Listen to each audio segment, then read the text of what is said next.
It's time once again for the Maple Grove City Report. I'm Dave Kaiser from CCX Media, joined by City Administrator Heidi Nelson. Welcome once again. Thank you. We have a lot to talk about today. The August 2nd meeting, about an hour and a half, a work session ahead of that, and a lot going on in the city. Of course, as we're taping this, National Night Out was just last night, so a lot of reports there. We'll talk about water. A lot of events coming up, so stay tuned for that. Let's begin, Heidi, with the work session ahead of time. A couple important items discussed there. First is looking ahead to the future of the community center. Tell us about some of those discussions and what the forward planning is. Yeah, so we had requested a proposal from RAP Strategies to help us with kind of our communications and community engagement plan around not only the community center project, but also, as you recall, in the special session, the city received authorization from the legislature regarding a local option sales tax that as a funding source for the community center project. That will have to go on a ballot here in Maple Grove with the residents deciding if that's a funding source that they want to see for that community center project. That would be on the November 2022 ballot. Okay. So we have some work to do around kind of refining that plan for the community center project. Right now it's kind of a broader master plan for that facility and that campus. So we're going to be working over the next 6 to 9 months to kind of refine that plan. And then, of course, getting out with the community, broader community engagement, communications effort to provide information about the project, but also how a local option sales tax would work as a funding mechanism for that and what the impacts of that would be. So heard a proposal from RAP Strategies, answered some questions of the council, and that proposal will come back before the council at a future meeting for consideration. Very good, and we'll keep you up to date as that process moves along. A lot of information there. The other topic was the preliminary budget discussion. Yeah. A lot involved here, and it sounds like it's going to be a busy year. Tell us about some of the nuts and bolts of that discussion. Yeah, a lot of moving pieces in the budget this year. I think last year for the 2021 budget was a little bit of a standstill budget, not knowing kind of where we were headed with the pandemic, and not knowing truly what the impacts or what was going to happen with the business community, that kind of thing. So we sort of sat still in 2021 and hedged our bets, and now just there's a few things that we want to address in this 2022 budget. So few items for the council to discuss. This was kind of a preliminary discussion, helps give staff some guidance as we bring back that general fund proposal on the 16th of August, and then of course needing to set that preliminary levy in September. So we talked with the council about the implementation of a stormwater fee. We've had this discussion with the council in the past, but Maple Grove in its age is getting to the point where we have a lot of maintenance to do on our stormwater ponds. So that means going in and dredging those ponds, cleaning them out, making sure the capacity is there and that the things are flowing correctly to those stormwater ponds. Kind of an expensive task, and every city is faced with this and how they do that. I think we're one of the remaining suburbs that doesn't have a stormwater fee to help assist with those types of costs associated with that. So, and then the other piece is, once you dredge the pond, you have to kind of test that material, and sometimes the disposal costs of that can be expensive depending on what you find in that material. And then doing some stormwater maintenance just as part of our street maintenance projects, as we're getting to that point now where a lot of our underground utilities are getting to be 30 years old, and so we're needing to do some upkeep there. So council supportive of carrying forward that stormwater fee. We're looking for probably a fee around that $550 range per residential unit per month, and so more information will come about that in the coming months here as we would look to implement that at the beginning of 2022 to assist with those stormwater costs. A couple other things more on the staffing front. We've had this discussion with the council a few times in the past, but looking to potentially make some changes to our prosecution services, either bringing those services in-house or going out for RFP. Few position requests this year. We're looking at doing some restructuring, reorganization. Some of it a little bit driven by, we had a lot of retirements during the pandemic. Some folks deciding to, well, maybe this is the time for me to step away, or not wanting to continue. So always provides an opportunity for us to look at those positions and look at the departments and really kind of think about, what do we need for the next, 10, 20 years here. So what we're proposing results in a 1.75 increase to FTE to the general fund.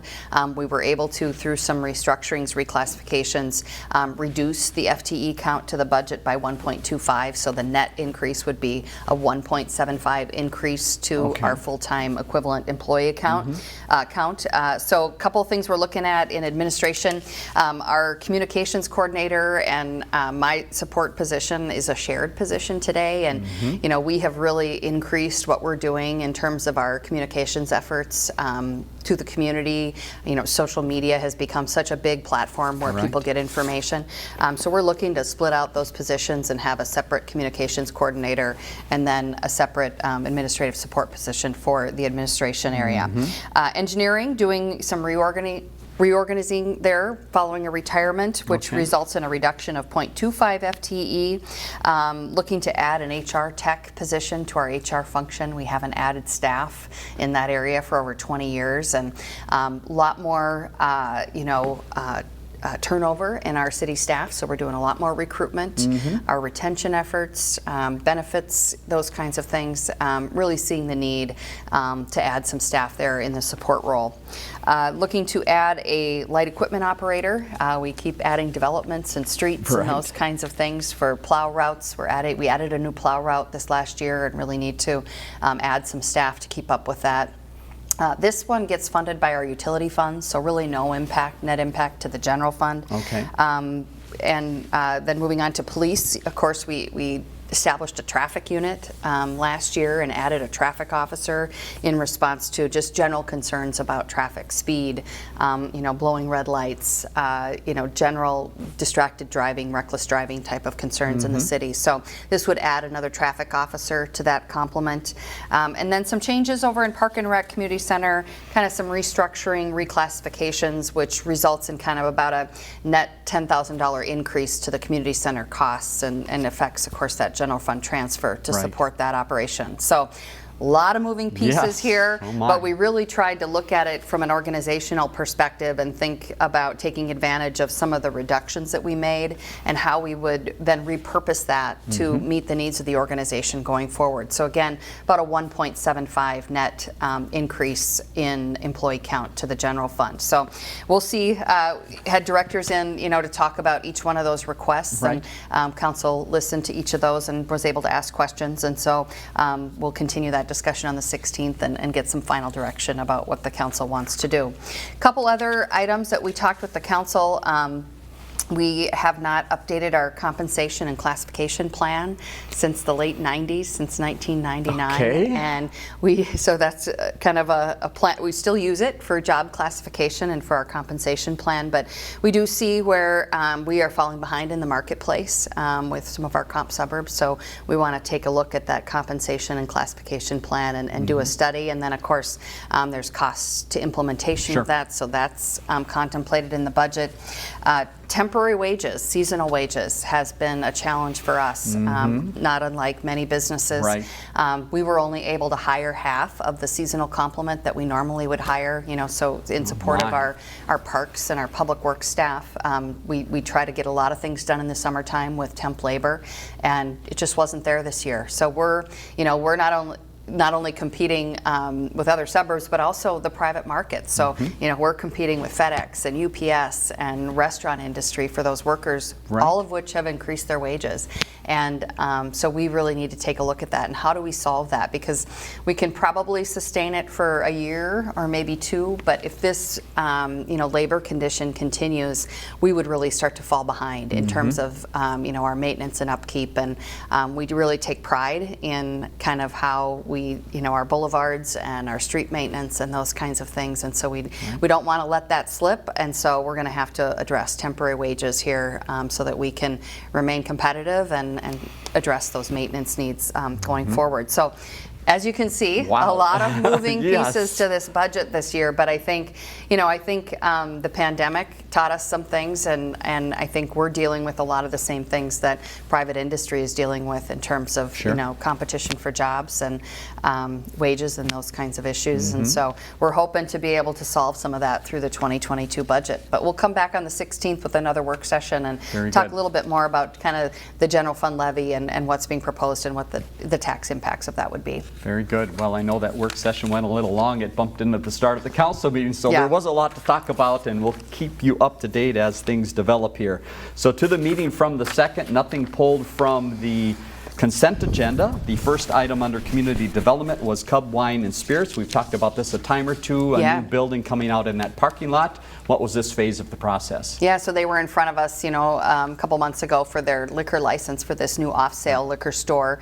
That was favorably responded to by the council, and so they came forward with their PUD amendment to add a building kind of at the northwest corner of their parking lot up against the street out there. So nice new building, about just shy of 9,000 square feet. So it'll be a standalone liquor store out there, really nice materials. So it'll be a nice addition out there in front of Cub. Very good. Northwood Church, we've again talked about this in the past as well. In fact, you might think back a little while, 2 years ago we were talking about this. Take us through that process and where we were with the meeting coming up here. Yeah, so Northwood Church had been in front of us, back in 2018, 2019, and actually did get concept approval back in 2019. There was some concern with the housing that was associated with it, that it was too much density up there out in that kind of 105th area. And so, and then I think, of course, the pandemic, came and sort of put a lot of things on hold for the church and for that development, but they came back. And so this would be kind of two separate applications here, two separate proposals. So conditional use permit for that Northwood Church. Churches, of course, are allowed in our residential districts by conditional use permit. So that church proposal gained approval. Very nice looking church building. I think they're anxious to get going. They, of course, have been, a church in the community for many years. I think they've been at the community center since like 2006 or so. Right, yeah, quite some time. Yeah, so kind of a staple there. So they're really excited to have their own church home and their own church building up there. And then coupled with that, separate application from Lennar was for some townhomes up there, about 72 units. So this kind of goes north of the church building, kind of up to the northern site of below the railroad and County Road 81 up there. So these both gained approval. Some tweaks to the townhomes in terms of their design and some downspouts, those kinds of things that we're working with the developer on, but these both gained approval, and so it's good to see that church project and this moving forward. Long time in the works. Yes. Next item was Xcel Energy doing some work on one of their properties in the city with some fencing and other items. Give us the update on that. Yeah, so this is that the Fernbrook Substation there up off of kind of 81 Fernbrook area, Xcel Energy. They're going to be doing some work on their site there to add some fencing and some increased area within that fenced area for staging area, that kind of thing for their work. This is the piece that had to have an amendment to their conditional use permit, but they will be doing some work in the right-of-way, needing to extend some additional service kind of over to like in front of Walmart area. So they're going to be coming down Fernbrook across 99. Out Maple Grove Parkway over to pick up with Dunkirk over there. Just some redundancy in their system and some additional service. So a lot of that work will be done in the right-of-way. Some impacts to Fernbrook there, maybe a weekend closure, and then along the south side of 99th, some impacts to the trail. Of course, those will all get fixed when the work is done, but that work is slated to get started this fall. Still so this year. Yeah, people will see that, but this piece was really about what's happening at the substation. The other work is really within the right-of-way. Next item was one of the longest talked about items at the meeting, the Crocus Grove Plan Unit Development. This is 52-lot single-family homes up next to Dayton. Give us a little background on this and what the decision was from the council. Yeah, so this is kind of that last piece that it's in Maple Grove, but it connects through Dayton, so you got to come up through Fernbrook there. So as you said, 52-lot single-family home development. This one's being proposed by Pulte. Planning Commission had a tie vote on this one, so we knew this would be a little bit of a longer discussion coming forward to the council. I think the concern was mainly over lot size, so the developments, the existing developments to kind of the north and west there, a little bit larger lots. And so some concern expressed by the neighbors just about continuity of the neighborhood, that kind of a thing. There is some trade-offs happening here in that they're dedicating quite a bit of open space. The Rush Creek runs just to the south of that, and there's some bluff areas. A lot of wetlands, that kind of thing that aren't developable, but through this development project are being dedicated, and there's some upland in there too. There will eventually be a trail that goes through there, a Three Rivers Park District facility. So there's some trade-offs here with those lot sizes, and so this one got tabled. Councilmember Leith was absent for the meeting due to some medical issues, and so he'll be hopefully back on the 16th, and so the council wanted this one to come back for further discussion. But I think they're really looking at those lot sizes and maybe wanting some consistency with the neighborhoods that are up there. This one, they have till August 24th to take action on this because the 120-day rule. So we're going to have to do something on the 16th. I think the developer might be open to extending that to continue the discussion, but we'll have to do something on the 16th to either take some action or have that extended. But you'll see this one come back on the 16th for more discussion. All right, we'll talk about it next time. Now to reports from the different departments. First from Economic Development and Community Development, Planning Commission coming up on the 9th. And a couple items there, REO Plastics. We've talked a little bit about that in the past. They're looking to do some work on their building. Yeah, so that one's right up off of County Road 30, just east of Highway 81. So this one, interesting. It's a long-standing industrial user or commercial user up there that kind of sits up next to a residential neighborhood, and there was kind of an older single-family home that fronted along County Road 30 that REO has acquired and for expansion purposes. So, great user. It's a nice-looking site up there, good business to have in town, and so I think there were just some concerns raised by the neighbors about kind of the berming landscaping, sort of creating some sort of buffer between that expansion area and that residential neighborhood. So some feedback from that on the Planning Commission. That one needed a little bit more time, so that got pushed to the August 9th Planning Commission meeting to come back, and then that'll be back in front of the council later in August. All right, and one other small residential infill happening at that meeting on the 9th for the Planning Commission. Other news from that report was a lot of businesses coming to town, so let's take a look through this list. If you're interested in getting out to eat or do some shopping, here are some new places for you. Take us through the list. Yeah, so we've been really pleased with what we're seeing in terms of our vacant spaces leasing up. All the things we've worried about and I guess continue to worry about with the pandemic, we're really pleased to see this activity. So Max is on Main, a new sports bar and grill. They'll be filling the former Clada space on Main Street. So this will be a first location for an ownership group that has experience in the restaurant industry, some affiliation with Jay Cousineau's. So they anticipate opening kind of end of September, early October. Probably see some facade changes out there to kind of remove sort of the Irish feel, but I think they're going to keep kind of some of the black and gold type of look, but a change to that one. Urban Walk is a fast casual stir-fry style restaurant, and that's already open over at the Village at Arbor Lakes, and that takes up their last kind of inline space there on the little Main Street part. So it's good to see that fully occupied. Planet Fitness is going into the former Forever 21 space, which was a space, of course, that we utilized over this last winter for our Park and Rec programming. So good to see that big end cap, and they're actually taking not only the Forever 21 space, but there was also By the Yard had been using a space over there temporarily, so they're taking up that space as well. Restore Hyper Wellness is a self-care business that offers a variety of specialized treatments for issues with chronic pain, athletes, and those who deal with low energy levels. This is coming to the shops at Arbor Lakes, and they currently have other locations in Blaine and Woodbury, so good to have them there. And then Hot Work Studio is a 24-hour infrared fitness studio that specializes in heated workouts. How about that? Get your hot yoga and all those kinds of things in there, and that's going up at the Grove. They plan to be open late September, early October. You might see some activity on the old Pier 1 site, and so that is going to be a new salon, Phoenix Salon, where kind of, an operator can rent a chair and sort of, be an independent operator in that salon space. And I've been kind of watching, they're cutting some windows into that southern wall there, so that'll be kind of a nice addition to that building. So great to see that space leased up as well. And one other last note was made about Woodland Mounds. Hard to believe, celebrating an anniversary. Yeah, 25-year anniversary this August. So they are planning a celebration on the 24th. We're hoping, given what's happening with COVID, that they're going to be able to continue to have that. But Al Madsen, former city administrator and Maple Grove historian, will be there to talk about the history of Woodland Mounds. And so they're planning kind of a cake and coffee that afternoon. Very good. Next to the report from Public Works and Engineering, Elm Road. How are we coming along there? Yeah, so that project has really moved along. So it's fully paved, from end to end now between Vicksburg and Lawndale. So that's nice to have that. Not quite open to general traffic yet. Of course, there's a lot of residents that live along that corridor, so they've been able to kind of travel from east to west now. So that's a nice addition. And of course, we're seeing the new homes being built out in that area as well. Definitely. Lake Quality Commission special meeting coming up to talk about Rice Lake. And this is something that was put on hold that is back again. What's happening? Yeah, so we had planned to do that Rice Lake Drawdown last year, and they do some work along the shorelines, that kind of a thing.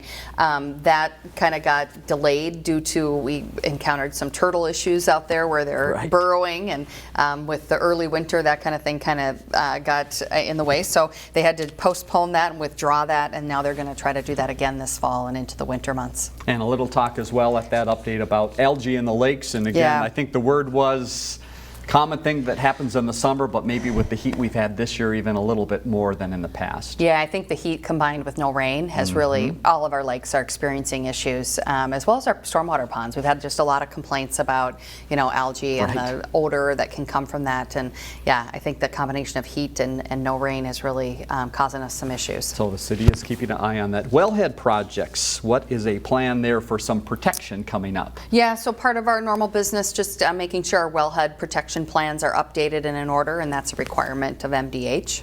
And Water Tower, Ranch View Tower, back in service. This is a good sign. Yes, we were happy to get this one back in service. The project isn't quite done yet. We got to get that cell tower equipment back up on the tower. It was put on a temporary shorter tower, which has caused a few people some issues with cell service, but looking to get that equipment back up there, and then they'll do some site cleanup, that kind of thing. Probably within the next 30 days we'll see that project wrap up, but good to have that tower back in service. Definitely. And our last note from the meeting, and it will take us into some of the updates from the city, is National Night Out. So the meeting was the night before, and you were saying a lot going on. Yeah. And now we have the report, and a lot did go on.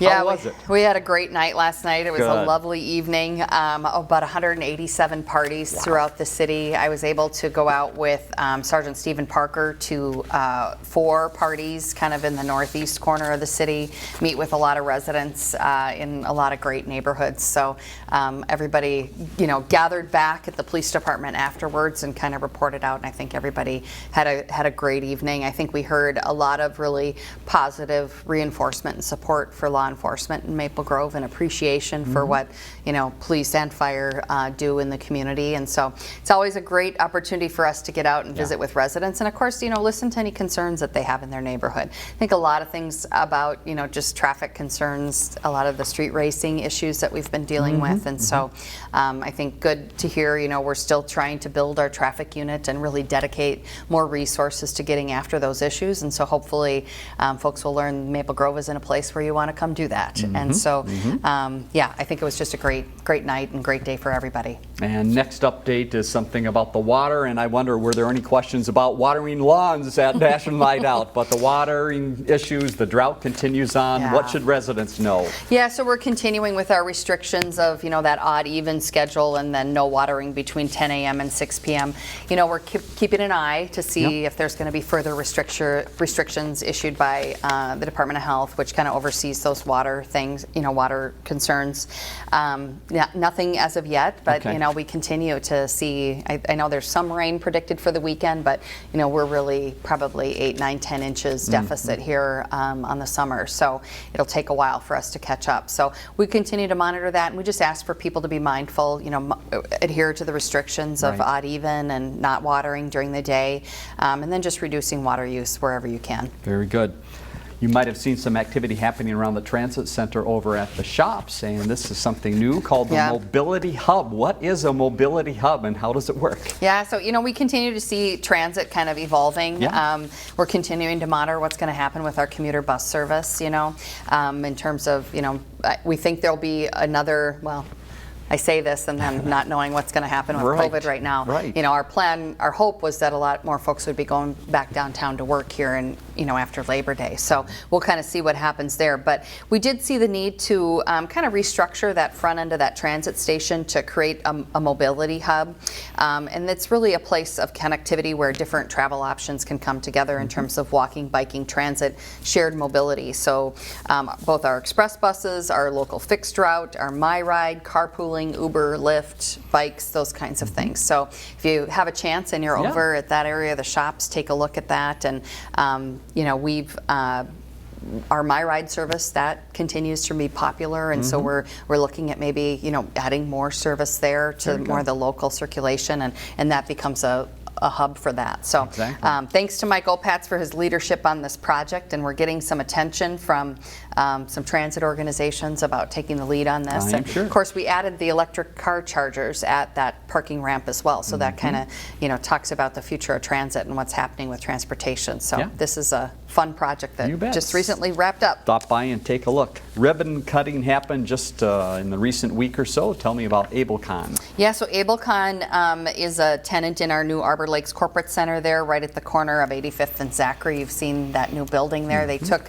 a good portion of kind of the east end of that building. AbleCon, great company. They make electrical circuits, and they're defense contractor as well. Kind of a high security facility over there. So we were kind of limited in terms of who could attend the ribbon cutting, kind of a small event. But great business in town, brought over probably about 150 jobs to town. Great paying jobs. They employ a lot of engineers and a lot of high, technical labor type things. So really happy to have AbleCon here in town as a great tenant in that new corporate center over there. Yes, welcome to the city. A few other notes to pass along. A tree sale coming up. If you're interested in getting something else out in the yard, the city has a way to help out. How does this work? Yes, so our annual city tree sale's just around the corner. We have 12 varieties of trees available, a mix of shade and ornamental trees. Orders must be received by August 9th. And the tree order form is available on page 4 of the summer newsletter, so you should have that somewhere at home. It's also on our website as well. Very good. You mentioned people looking at the mobility site from other places. They're also looking at Central Park from other places. Who are your visitors? Yeah, so we get a lot of inquiries from other cities about Central Park. It's kind of a, premier park location with all of the, the playground, the splash pad, the skating loop, all those kinds of things. So we did have folks in from the city of Sioux Falls, South Dakota, to come and visit and take a look at that park with their consultant team. And it just, very popular place to come visit and get ideas for, what folks want to build in their own communities. We've even had, visitors from Mexico City come look at that facility. So it's kind of a premier facility that people really want to take a look at. Very nice. Another new facility is the cricket pitch. Tell us about where that is and how we can get into cricket. Yeah, so we celebrated a ribbon cutting for our new cricket pitch up at Boundary Creek Park, and we worked with the Continental Cricket Club on this, and so a nice addition. Unfortunately, we've continued to experience vandalism up there at the cricket pitch, and we're very concerned about that, and we're taking it very seriously. We are doing a full police investigation of this vandalism that has occurred up there, and we intend to follow through with that from a law enforcement perspective. Some neighborhood opposition to this, so we're really taking this seriously, and if somebody has seen something, we hope they will say something, because we really need to bring this to an end. This is a great addition to an underutilized park area and brings a new element of parks and recreation to our community that our council and our park board are very supportive of. And so this is a disturbing thing that's happening in the community, and we just are really taking it seriously, and we're going to chase it down. Last minute or two we have here, let's talk a little bit about getting out and getting wet here in these hot days. Where are some of the locations that still offer some swimming? Yeah, so Weaver Lake Beach is continuing to be open through August 15th, so that date's coming up here kind of close.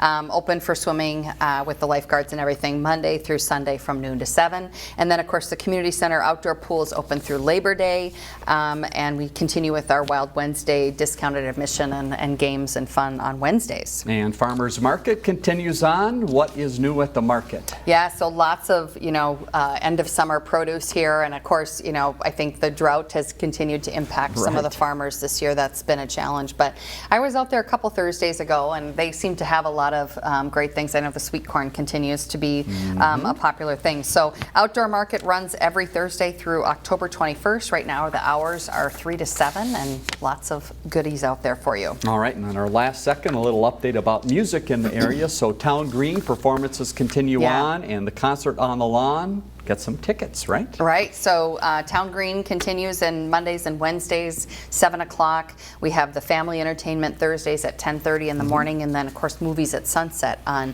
Fridays starting at dusk. And then just a reminder, concert on the lawn, Friday, September 17th and Saturday, September 18th. Friday night is a country music night, and then rock performances on Saturday night with Soul Asylum being the headliner there. Very nice. Tickets available. Maple Grove Lions is leading on this event this year. And tickets are available on their website. All right, we'll leave you with the next council meeting date here. That is a full show for you. We'll see you next time on the Maple Grove City Report.